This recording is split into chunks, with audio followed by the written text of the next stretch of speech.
आज बच्चों पढ़ेंगे कक्षा 10 गणित अध्याय 2 बहुपद।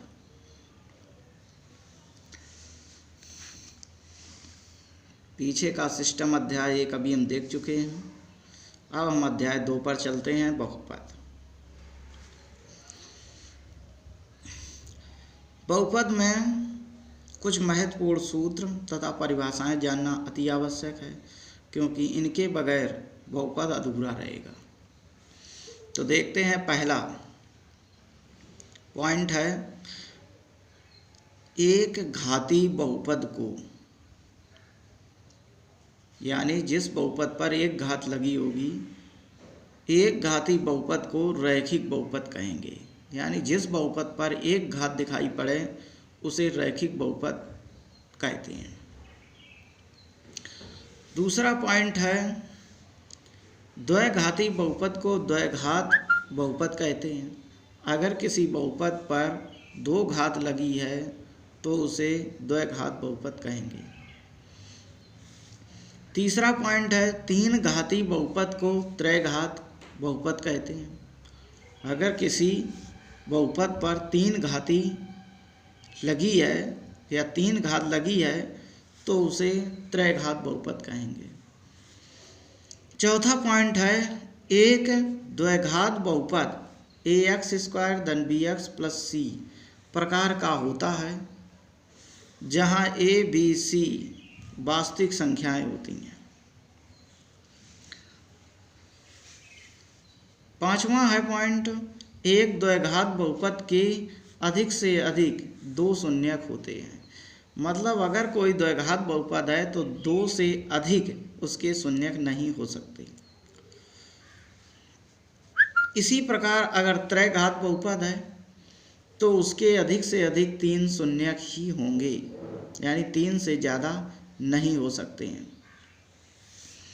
6 नंबर है यदि द्विघात बहुपद ax² धन bx प्लस c के शून्यक अल्फा और बीटा हों।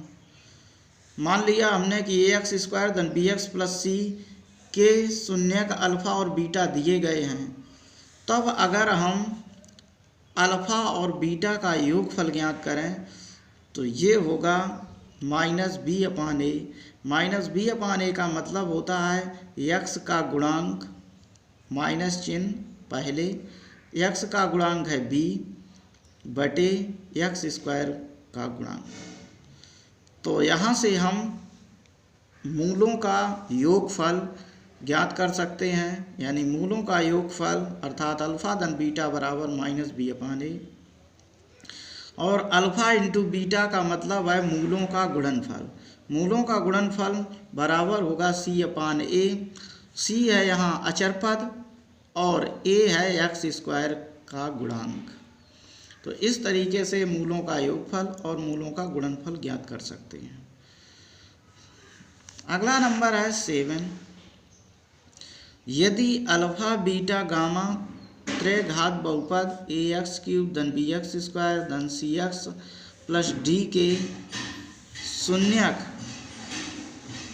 हैं, तब इनका योगफल कैसे ज्ञात करेंगे। अल्फा धन बीटा धन गामा इक्वल टू -b/a। दो करके मूलों का योगफल कैसे ज्ञात करेंगे। अल्फा बीटा धन बीटा गामा धन गामा अल्फा बराबर c/a।